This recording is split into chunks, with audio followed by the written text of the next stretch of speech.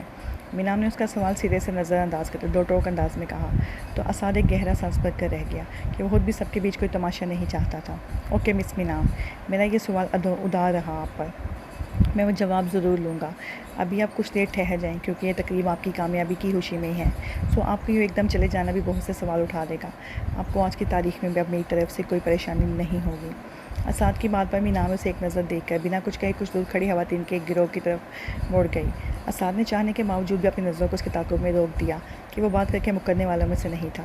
مینام کھانا کھلنے کے کچھ دیر بعد ہی سب کو کسی ضروری کام کا کہہ کر واپس کے لیے نکل گئی، مگر اپنے پیچھے وہ بہت سے سوال چھوڑ گئی تھی۔ جاری ہے۔